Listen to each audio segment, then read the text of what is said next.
నమస్తే మోజో టీవీకి స్వాగతం. వార్తల్లో ముందుగా ముఖ్యాంశాలు. హైదరాబాద్ చేరుకున్న సీఎం రేవంత్, ఎయిర్పోర్ట్ లో ఘన స్వాగతం.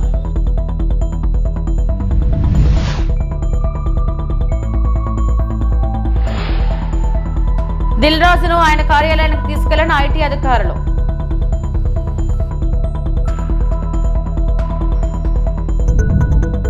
శ్రీవారి సేవలో Karnataka MLC city Ravi.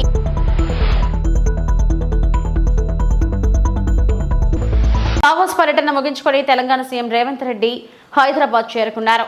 Dubai మీదుగా శంషాబాద్ ఎయిర్పోర్టుకు వచ్చారు. విమానాశ్రయం వద్ద కాంగ్రెస్ శ్రేణులు ఆయనకు ఘన స్వాగతం పలికారు. సింగపూర్ దావోస్ పర్యటనను విజయవంతం చేసి భారీగా పెట్టుబడులు తీసుకొచ్చారంటూ నేతలు కార్యకర్తలు కొనియాడారు. దావోస్ లో 1,78,950 కోట్ల పెట్టుబడులపై వివిధ సంస్థలతో తెలంగాణ ప్రభుత్వం ఒప్పందం కుదుర్చుకుంది.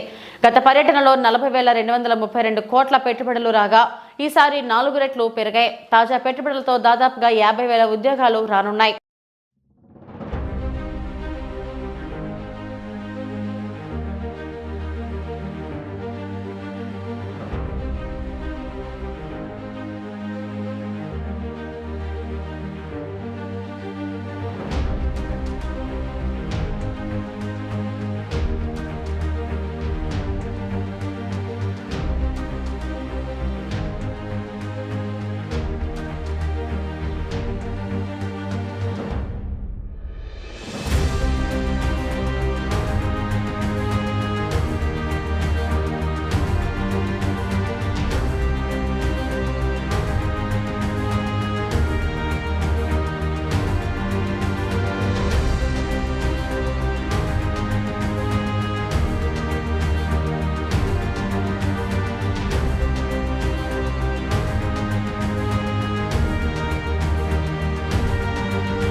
ప్రముఖ నిర్మాత తెలంగాణ ఎఫ్డీసీ చైర్మన్ దిల్ రాజు నివాసంలో ఐటీ సోదాలు కొనసాగుతున్నాయి. తనిఖీల్లో భాగంగా దిల్ రాజును ఆయన నిర్మాణ సంస్థ శ్రీ వెంకటేశ్వర క్రియేషన్స్ కార్యాలయానికి ఐటీ అధికారులు తీసుకువెళ్లారు. దిల్ రాజు నివాసంలో పలు డాక్యుమెంట్లు స్వాధీనం చేసుకున్న అనంతరం సాకర్ సొసైటీలోని కార్యాలయానికి తమ వాహనంలోనే తీసుకువెళ్లారు. ఎస్వీసీ ఆఫీసులోనూ ఐటీ అధికారులు సోదాలు చేస్తున్నారు.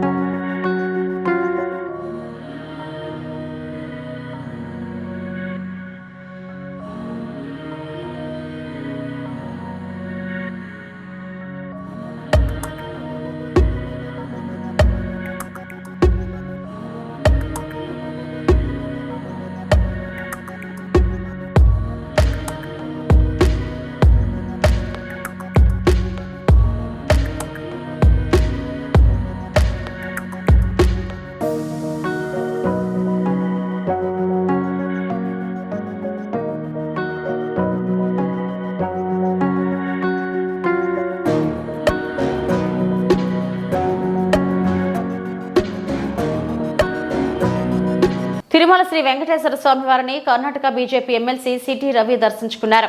శనివారం ఉదయం వీఐపీ విరామ సమయంలో శ్రీవారిని దర్శించుకుని మొక్కులు చెల్లించుకున్నారు. దర్శనం అనంతరం రంగనాయక మండపంలో వేద పండితులు వేదాశీర్వచనం ఇవ్వగా ఆలయ అధికారులు పట్టు వస్త్రంతో సత్కరించి తీర్థ ప్రసాదాలను అందజేశారు.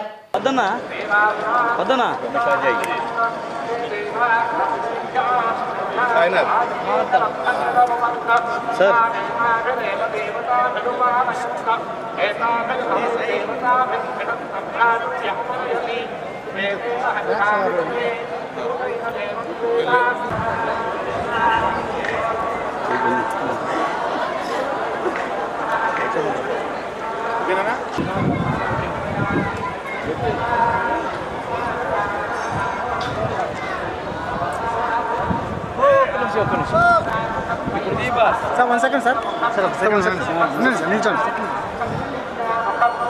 పశ్చిమ గోదావరి జిల్లా తణుకు పట్టణంలో స్థానిక జడ్పీ బాలుర హై స్కూల్ నందు బాలోత్సవం కార్యక్రమంలో తణుకు శాసనసభ్యులు ఆరుమిల్లి రాధాకృష్ణ హాజరయ్యారు.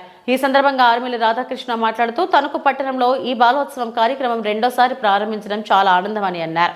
నియోజకవర్గంలో ఉన్న పిల్లలందరూ కూడా ఒకే వేదిక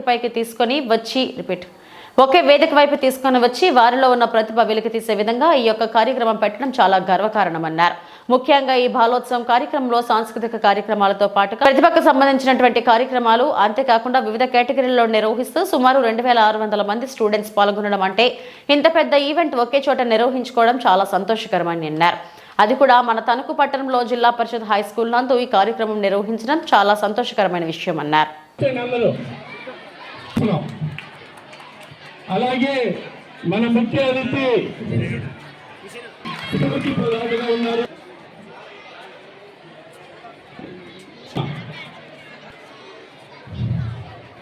వేదికను అలంకరించినటువంటి మన హెడ్ మిస్టర్ పద్మావతి గారికి, విద్యాకాంత్ గారికి మరియు ఇక్కడికి అతిథులకు అలాగే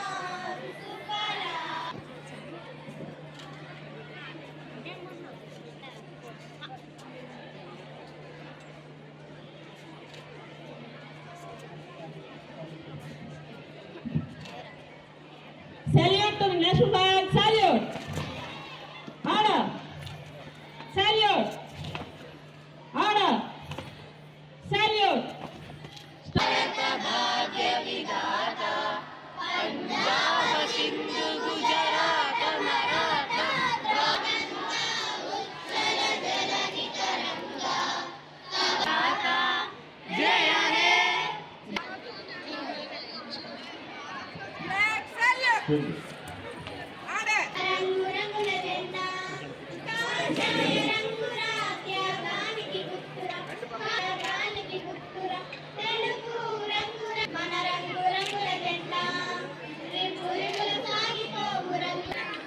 తణుకులో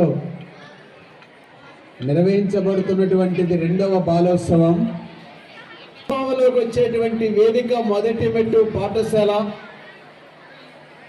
అలాంటి సమూహం విద్యార్థుల గెలుపుకు పునాది నిర్వహించుకోవటం రెండవసారి ఈ కార్యక్రమాన్ని నిర్వహిస్తూ నరసింహరావు ఆధ్వర్యంలో ఈ తణుకు ప్రాంతంలో ఉన్నటువంటి పిల్లలందరినీ కూడా ఒకే వేదిక మీదకి తీసుకొచ్చి వారిలో ఉన్నటువంటి వివిధ ప్రతిభా పాఠవాలను వెలుగు తీసే విధంగా, వారిని భవిష్యత్తుకి బాటలు చూపే విధంగా ఈ కార్యక్రమాన్ని నిర్వహించుకోవడం చాలా అభినందనీయమని సందర్భంగా తెలియజేస్తున్నాం. ముఖ్యంగా ఈ బాలోత్సవం కార్యక్రమంలో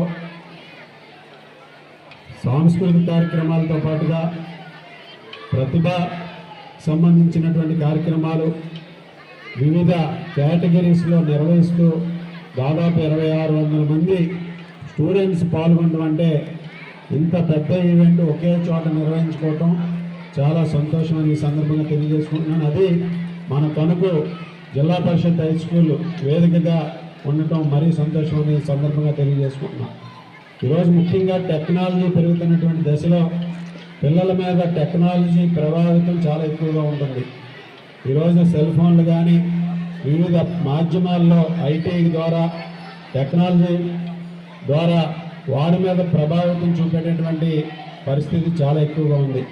అటువంటి పరిస్థితి నుంచి మరలా ఇటువంటి కార్యక్రమాలు నిర్వహిస్తూ వారిలో ఒక చైతన్యం తీసుకొచ్చే విధంగా కేవలం టెక్నాలజీయే కాదు, ఇటువంటి కార్యక్రమాల ద్వారా వారిలో ఉన్నటువంటి నైపుణ్యత పెరిగే విధంగా, వారిలో ఉన్నటువంటి ఆలోచన ధోరణి మారే విధంగా ఈ కార్యక్రమం తప్పనిసరిగా ఉపయోగపడుతుందనడంలో ఎటువంటి సందేహం లేదు. ఈరోజు టెక్నాలజీలో వస్తున్నటువంటి మార్పులకు అనుగుణంగా మన విద్యా వ్యవస్థ కూడా మార్పులు చెందే విధంగా ఈరోజు ప్రభుత్వం కృషి చేస్తుంది. మానవ వనరుల శాఖ మంత్రి లోకేష్ గారు ఈరోజు అనేక మార్పులకి శ్రీకారం చుడుతున్నారు. ఈరోజు 7th క్లాస్ నుంచే 8th క్లాస్ నుంచి కూడా రాబోయే రోజుల్లో ఆర్టిఫిషియల్ ఇంటెలిజెన్స్ ద్వారా ఏఐ క్లాసెస్ కూడా ఇంట్రడ్యూస్ చేసే విధంగా కూడా ఈరోజు టెక్నాలజీ మార్పుల ద్వారా ఎడ్యుకేషన్ సిస్టంలో కూడా మార్పులు తీసుకురావడానికి ప్రభుత్వం ప్రయత్నిస్తుంది. ముఖ్యంగా ఏఐ అనేది రాబోయే రోజుల్లో అత్యంతమైనటువంటి ప్రభావితం చూపేటటువంటి అంశం. దాన్ని సరైన మార్గంలో ఉపయోగించుకుంటే ఈ దేశంలో ఉన్నటువంటి ప్రతి ఒక్కరూ కూడా ఈ దేశ భవిష్యత్తు కూడా మారే విధంగా ముందుకు వెళ్తుందనుకోవడం ఎటువంటి సందేహం లేదు. ఆ విధంగా విద్యార్థులను కూడా ఉపాధ్యాయులు కూడా ఈరోజు నంద్యాల జిల్లా శ్రీశైలం మండలం సున్నిపెంట అభివృద్ధిలో భాగంగా 3,20,00,000 రూపాయలతో నిర్మించిన సీసీ రోడ్లను ప్రారంభించిన ఎమ్మెల్యే బుడ్డా రాజశేఖర రెడ్డి. సున్నిపెంట పలు కాలనీలో అంతర్గత సీసీ రోడ్లు నిర్మించారు. గతంలో ఎప్పుడు లేని విధంగా పలు కాలనీల్లో ప్రజల సౌకర్యార్థం అంతర్గత సీసీ రోడ్లను ఏర్పాటు చేశారు. ఎమ్మెల్యే ఎన్నికల్లో ఇచ్చిన హామీ మేరకు గెలిచిన వెంటనే 3 కోట్లతో అంతర్గత సీసీ రోడ్లు నిర్మించి ప్రజలకు ఇచ్చిన హామీని నెరవేర్చారు. పలు కాలనీలో అంతర్గత రోడ్లు నిర్మించడం పట్ల స్థానిక ప్రజలు హర్షం వ్యక్తం చేస్తున్నారు. ఈ సందర్భంగా ఎమ్మెల్యే బుడ్డా రాజశేఖర రెడ్డికి కృతజ్ఞతలు తెలిపారు. త్వరలోనే సున్నిపెంట ప్రజలకు త్రాగునీటి సమస్య కూడా తీరుస్తానని ప్రజలకు బుడ్డా రాజశేఖర రెడ్డి హామీ ఇచ్చారు.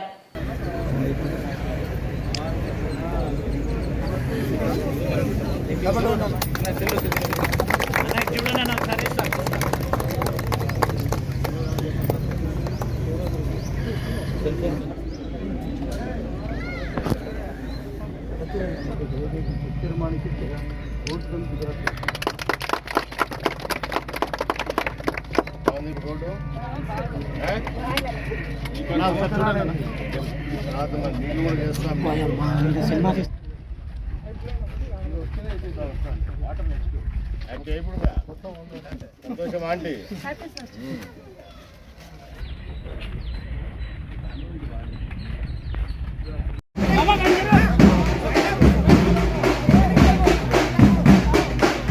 నువ్వు అటు నిలబడాయి. నువ్వు దీనికి కావాలంటే వీడియోలు మేము పెడతాం కానీ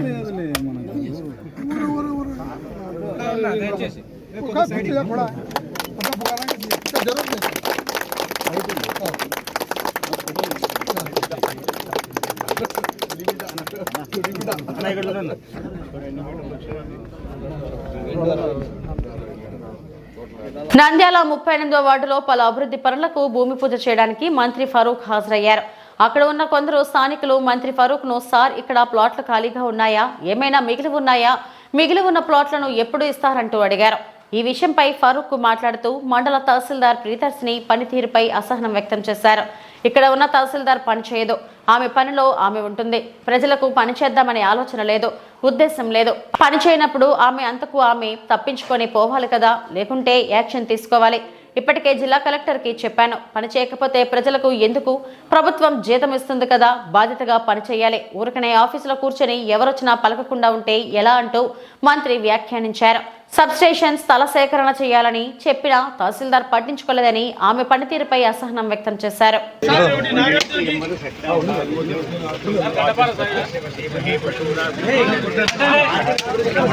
సార్ ఇక్కడ ఏమైనా ప్లాట్లు ఇస్తారా సార్? ఇక్కడ ప్లాట్లు ఇంకా మిగిలిపోయినాయా?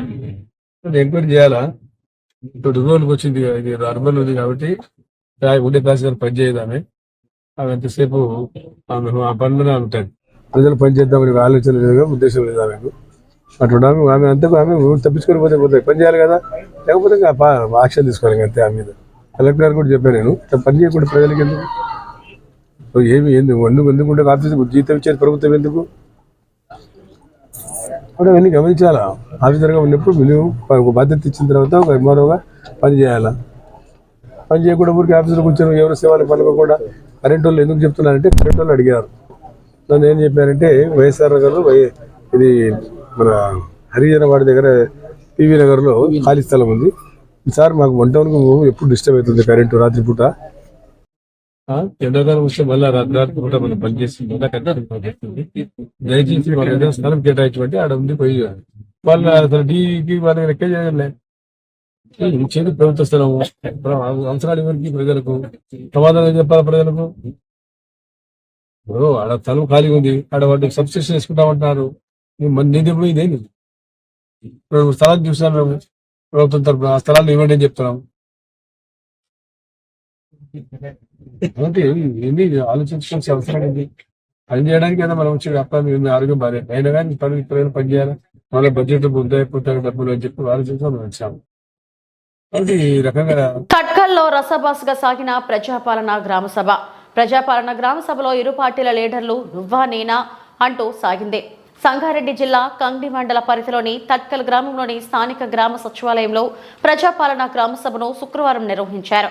ప్రజాపాలన గ్రామసభ పంచాయతీ ప్రత్యేక అధికారి విజయభాస్కర్ అధ్యక్షతన నిర్వహించారు. ఈ సందర్భంగా మండల ప్రత్యేక అధికారి ఏడీఏ నూతన కుమార్ మాట్లాడుతూ రైతు భరోసా, ఇందిరమ్మ ఆత్మీయ భరోసా, ఇందిరమ్మ ఇండ్లు, రేషన్ కార్డా 26 జనవరి నుంచి ప్రభుత్వం అమలు చేయనున్న పథకాలను అర్హులైన వారికి అందించే కొరకే ప్రజాపాలన గ్రామ సభను నిర్వహించడం జరుగుతుందని అన్నారు. ప్రభుత్వం అమలు చేస్తున్న 4 పథకాలను ప్రభుత్వం నిజమైన అర్హుదారులకు అందించాలన్న సదుద్దేశంతో గ్రామాలలో గ్రామసభ నిర్వహించనున్నారని అన్నారు. గ్రామ సభల్లో పలువురు గ్రామస్తులు ఇందిరమ్మ ఆత్మీయ భరోసాలో అర్హత లేని వారి పేర్లు జాబితాలో రావడంతో గ్రామస్తులు గ్రామసభ అధికారులకు ప్రశ్నించారు.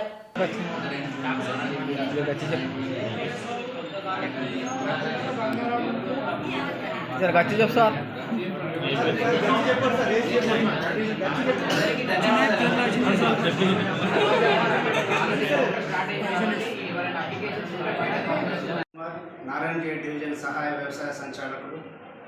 రైతు ప్రభుత్వము మన ప్రభుత్వము రైతు భరోసా పథకం కింద ఎకరానికి సంవత్సరానికి 12,000 రూపాయలు ఇస్తున్నదో దాంట్లో భాగంగానే యాసంగి సీజన్ ఇప్పుడు ఎకరానికి 6,000 రూపాయలు రేపు 26వ తారీఖు నుంచి ఎవరైతే అర్హులు ఉన్నారో వాళ్ళందరికీ 26వ తారీఖు నుంచి వారి యొక్క అకౌంట్లలో జమ కావడం జరుగుతుంది. 1/1/2025 లోపు కొత్తగా పాస్బుక్లు వచ్చిన రైతులు మా వ్యవసాయ శాఖ వ్యవసాయ విస్తరణ అధికారులకు passbook xerox, Aadhaar card xerox, bank account xerox, application form నింపి మా వ్యవసాయ విస్తరణ అధికారులకు ఇస్తే వాళ్ళందరికీ కూడా రేపు 26వ తారీఖు నుంచి డబ్బులు జమ కావడానికి మా వంతుగా మేము ఆన్లైన్లో వాళ్ళకి చేసి వాళ్ళకు కూడా అర్హులుగా ప్రకటించి ఇవ్వడం జరుగుతుంది. దాంట్లో ఎటువంటి సందేహం పడాల్సిన అవసరం లేదు. రైతులందరికీ ఈ 26వ తారీఖు నుంచి రైతు భరోసా కింద ఎకరానికి యాసంగి సీజన్లో 6,000 రూపాయలు జమ కావడం జరుగుతుంది.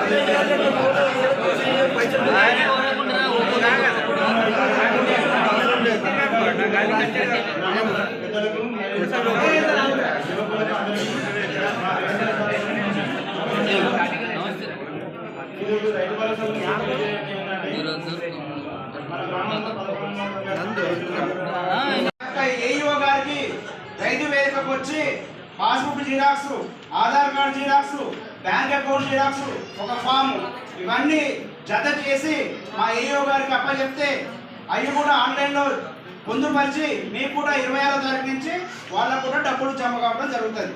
తర్వాత కొద్దిమంది రైతులకి అకౌంట్లలో పొరపాట్లు ఉంటాయి, అకౌంట్లో తప్పులు ఉండి వాళ్ళకి డబ్బులు పడక ఉండొచ్చు. ఎవరైనా అకౌంట్లు మార్చుకోవాలనుకున్న వాళ్ళు కూడా ఈ సభలు అయిపోయిన తర్వాత వాళ్ళు కూడా మా ఏఈఓ గారికి ఇస్తే వాళ్ళు కూడా కొత్త అకౌంట్ నెంబర్లు తీసుకొని వాటిని కూడా మళ్ళీ ఆన్లైన్లో అప్లోడ్ చేయడం జరుగుతుంది. వాళ్ళందరికీ కూడా కొద్దిమంది ఒకరిద్దరు ఏదైనా ఎవరైనా కొంతమందికి ఏంటంటే క్రాప్ లోన్ అకౌంట్ ఉంటుంది, దాంట్లో పడితే పట్టుకుంటాడేమోనని ఆ భయంతో కూడా ఉండొచ్చు, వాళ్ళు కూడా ఉన్నా కానీ. ఏలూరు జిల్లా జంగారెడ్డిగూడెం ఏరియా ప్రభుత్వ ఆసుపత్రిలో పనిచేస్తున్న శానిటేషన్ కార్మికులకు 5 నెలలుగా పెండింగ్ లో ఉన్న జీతాలు, 18 నెలల పీఎఫ్ బకాయిలు తక్షణమే చెల్లించాలని డిమాండ్ చేస్తూ ఈ రోజు నుండి ఏఐటీయూసీ ఆధ్వర్యంలో కార్మికుల సమ్మెకు దిగారు.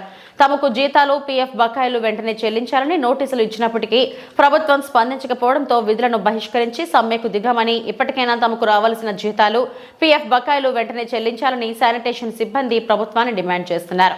శానిటేషన్ సిబ్బంది సమ్మెకు మద్దతుగా జంగారెడ్డిగూడెం సిపిఐ పార్టీ మండల కార్యదర్శి జేవి రమణరాజు దీక్షలో పాల్గొని వారికి మద్దతుగా నిలిచారు.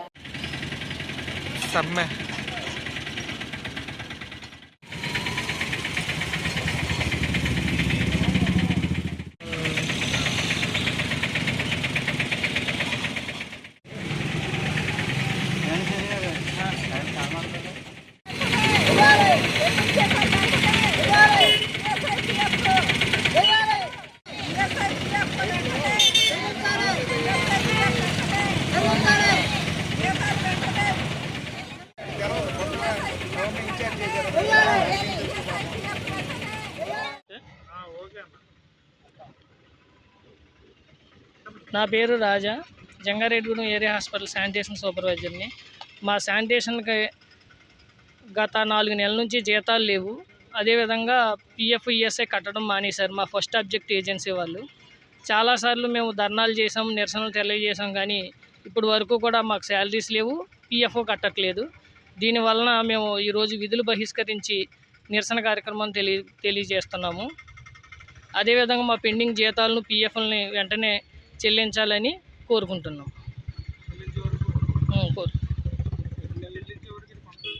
ఈ చెల్లించే వరకు కూడా ఈ కార్యక్రమాన్ని కొనసాగిస్తాం. నా పేరు జేవి రమణరాజు, ఏఐటీసీ గౌరవాధ్యక్షుడిని. ఈ రోజున ఏరియా హాస్పిటల్ పారిశుద్ధ్య కార్మికులు జీతాలు పెండింగ్ ఉండటం వల్ల, ఈఎస్ఐ, పిఎఫ్లో 18 నెలల నుంచి ఇవ్వకపోవటం వల్ల సమ్మెకు దిగటం జరిగింది. ఈ రోజు నుంచే మొదలు మనం 6వ తారీఖున మేము సమ్మె నోటీస్ ఇచ్చాము. అప్పటి నుంచి ఇప్పటి దాకా కూడా మాకు ఎటువంటి స్పందన లేదు ఆ కాంట్రాక్ట్ దగ్గర నుంచి. దాని మీద నిన్న సూపరింటెండెంట్ గారిని కలిసి సమ్మె చేస్తున్నామని చెప్పాము. ఆ సమ్మెకి చెప్పి ఈ రోజున అందరం కలిసి ఈ రోజున జిల్లా మొత్తంగా కూర్చున్నారు. ఏలూరు, చింతలపూడి, బుట్టాయిగూడెం, పోలవరం మొత్తం అన్ని పారిశుద్ధ్య కార్మికులు కూడా ఇలా ధర్నాలో పాల్గొన్నారు. దాని మీద మాకు జీతాలు ఇవన్నీ మొత్తం ఇచ్చే వరకు కూడా ఈ సమ్మె కొనసాగిస్తుందని ఏఐటీసీగా డిమాండ్ చేస్తున్నాము. దీని మీద ప్రజలు, సూపరింటెండెంట్ గారు, హాస్పిటల్ స్టాఫ్ అందరం మాకు సహకరించాలని చెప్పి కోరుతున్నాము. అల్లూరు సీతారామరాజు జిల్లా పాడేరు జిల్లా సరిహద్దు ప్రాంతంలో చింతూరు సరిహద్దులో పోలీసుల తనిఖీలు మావోయిస్ట్ పార్టీ సభ్యుడిని పట్టుకొని అరెస్టు చేశారు. ఛత్తీస్గఢ్ రాష్ట్రం సుక్మా జిల్లా కుంట మరియు committee action team commander Kovasi Somala alias Mukesh పలు మావోయిస్టు కార్యకలాపాలలో కీలక పాత్ర పోషించి పోలీసుల తనిఖీలలో పట్టుబడటంతో అరెస్టు చేశారు. జిల్లా పోలీస్ కార్యాలయంలో వివరాలు వెల్లడించిన జిల్లా ఎస్పీ అమిత్ బర్ధర్ ముద్దాయిని ప్రవేశపెట్టారు. అల్లూరి సీతారామరాజు జిల్లాలో ప్రవేశించి దాడులకు వ్యూహం పన్నుతుండగా పోలీసులకు వచ్చిన ముందస్తు సమాచారంతో ఆ చింతూరు మండలం కలెక్టర్ల గ్రామం శివారులో పట్టుకున్నామని తెలిపారు. ప్రభుత్వ వ్యతిరేక కార్యకలాపాలకు, గిరిజన ప్రాంత ప్రజలకు వ్యతిరేక మావోయిస్ట్ను పార్టీ యాంటీ డ్రగ్స్ పై తారసపడితే పోలీసులకు సమాచారం ఇచ్చి సహకరించాలని కోరారు. సుక్మా మల్కాన్గిరి బార్డర్ ఏరియాలో, అదేవిధంగా సుక్మా బీచ్, సుక్మా ఏరియాలో చాలా ఆపరేషన్స్ జరుగుతున్నాయి, యాంటీ నక్సల్ ఆపరేషన్స్. దాంట్లో రీసెంట్ టైమ్స్లో మంచి సక్సెస్ కూడా వచ్చినాయి. ఈ సోముడాకి అరెస్ట్ కూడా మనకి ఒక మంచి సక్సెస్ స్టోరీ. అతను అరెస్ట్ చేసిన తర్వాత మిగతా ప్రాంతంలో కూడా ఈ సమాచారం వెళ్తున్నాయి. ఏవైనా మనిషి మావోయిస్ట్ పార్టీతో సాయం చేసేవాళ్ళు మావోయిస్ట్ పార్టీకి ఇన్ఫర్మేషన్ ఇచ్చి పోలీస్ పైన దాడి చేయడం, పోలీస్ పార్టీ ఏమైనా డామినేషన్కి వెళ్తున్నా కానీ ఆర్ మూవ్మెంట్ చేసిన వాళ్ళపైన ఏమైనా క్రైమ్ చేయగలుగుతున్నాం, వాళ్ళని ఖచ్చితంగా కఠిన చర్యలు చేస్తున్నాం. సో అతన్ని యూఏపీఏ యాక్ట్లో కేసు నమోదు చేయడం జరిగిన నిన్న చింతూరు పోలీస్ స్టేషన్లో. ఈరోజు అతన్ని రిమాండ్ కోసం పంపిస్తున్నాం. వెపన్స్ కాదు, ఎక్స్ప్లోజివ్ ఐటమ్స్ దొరికినాయి. ఇప్పుడు రీసెంట్ టైమ్స్లో మీరు చూసిన ఎస్పెషల్లీ సుక్మా ఏరియాలో and border area Sukma Malkangiri ఏరియాలో ఈ ఐడీస్ బ్లాస్టింగ్ కానీ బుబ్బీ ట్రాప్స్ పెట్టిన చాలా ఎక్కువ పెరిగిపోయింది. ఎస్పెషల్లీ ఇప్పటి నుండి మనకి operation Kagar central government start చేసిన అప్పటి నుండి ఈ మావోయిస్ట్ పార్టీలో ఉంటే వాళ్ళకి లీడర్షిప్ ఆల్రెడీ చలపతి ఒక ఎక్స్చేంజ్ ఆఫ్ ఫైర్లో చనిపోయారు. ఎట్లాగా మిగతా మావోయిస్ట్ మెంబర్కి కూడా చాలా ఎక్కువ భయం వచ్చింది. ఈ సోమడ కూడా ఈ క్రమంలో ఈ ఏరియా ఇంటీరియర్ ఏరియా నుండి బయటికి వచ్చేసి ఏమైనా ప్రొక్యూర్మెంట్ కోసం బయటికి వచ్చారు.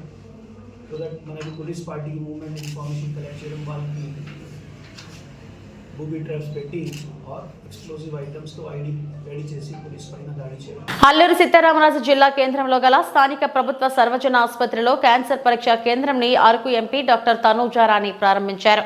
ఈ సందర్భంగా ఆమె మాట్లాడుతూ గిరిజన రోగుల పట్ల వైద్యులు ప్రేమగా మెలగాలని సూచించారు. ఏజెన్సీ ప్రాంతంలో పొగాకు వాడకం ఎక్కువ ఉండడం వల్ల పలు రకాల క్యాన్సర్ వచ్చే ప్రమాదం ఉందని, క్యాన్సర్ వ్యాధి నివారణకు వైద్యులు చర్యలు చేపట్టాలని కోరారు. మెరుగైన వైద్య సేవలు అందించి గిరిజనుల మన్ననలు పొందాలని కోరారు. గతంలో క్యాన్సర్ వ్యాధి నిర్ధారణకు విశాఖపట్నం, బెంగళూరు వ్యాధిగ్రస్తుల నమూనాలు పంపించేవారని, ఇప్పుడు జిల్లా కేంద్రంలో క్యాన్సర్ నిర్ధారణ పరీక్షలు నిర్వహించేందుకు చర్యలు చేపట్టామని అన్నారు. గిరిజనులకు మరింత అవగాహన కల్పించి రోగ నిర్ధారణ వైద్య సేవలు అందించాలని, వైద్యులు చిత్తశుద్ధితో సేవలు అందించాలని కోరారు. రావడం జరిగింది. అయితే ఈ ల్యాబ్ ఓపెన్ చేయడం వల్ల మనకి ముఖ్యంగా గిరిజన ప్రాంతంలో ప్రజలందరికీ ఏదైతే బెనిఫిట్స్ ఉన్నాయో, అంటే ఇంతకు ముందంతా కూడా ఒక చిన్న వైద్యానికి కానీ లేకపోతే ల్యాబ్ రిపోర్ట్స్ కోసం కూడా వాళ్ళు వైజాగ్ వెళ్ళే పరిస్థితి మనం చూస్తున్నాము. కానీ ఈరోజు ఈ ల్యాబ్ ఓపెన్ చేయడంతో మనకి క్యాన్సర్ ఉన్న ఎవరైతే పేషెంట్స్ ఉన్నారో వాళ్ళకి ఇనిషియల్ ఇన్వెస్టిగేషన్స్ ఏవైతే ఉన్నాయో అవన్నీ కూడా ఇక్కడే అందించడం జరుగుతుంది. ఈ రోజు నుండి ప్రారంభిస్తున్నారు కాబట్టి సో ఈ మీడియా ముఖ్యంగా నేను మన ఏరియాలో ఉన్న ప్రజలందరికీ నేను తెలియజేసేది ఒకటే, మీరు క్యాన్సర్, ఓరల్ క్యాన్సర్ కానీ, బ్రెస్ట్ క్యాన్సర్ కానీ, లేకపోతే సర్వైకల్ క్యాన్సర్స్ కానీ ఏవైతే ఉన్నాయో అవి ఇనిషియల్గా మీరు డయాగ్నోస్ అయినా కూడా ఇక్కడే మొత్తం మనకి ఇక్కడే జరుగుతుందని చెప్పి ఈ మీడియా ముఖ్యంగా తెలియజేసుకుంటాను. అదేవిధంగా ఈ మీడియా మిత్రులకు కానివ్వండి, ఇక్కడున్న డాక్టర్స్ కూడా నేను కోరేది ఒకటే, మీరు అవేర్నెస్ కూడా క్రియేట్ చేయాలి ప్రజల్లోని. Both breast cancer and oral cancer and cervical cancer కూడా ఎలా వస్తుంది ఏంటి అని చెప్పేసి ఇక్కడ ఉన్న పేషెంట్స్కి కానీ లేకపోతే ప్రజలందరికీ కూడా మనకు తెలియజేసే బాధ్యత మనందరి మీద ఉంది. సో అదేవిధంగా డాక్టర్స్ అందరూ కూడా ముందుకు వెళ్తారని కోరుకుంటూ సెలవు తీసుకుంటాం. Thank you. ఇది ఇప్పటివరకు నా బులెటిన్ అప్డేట్స్. నమస్తే.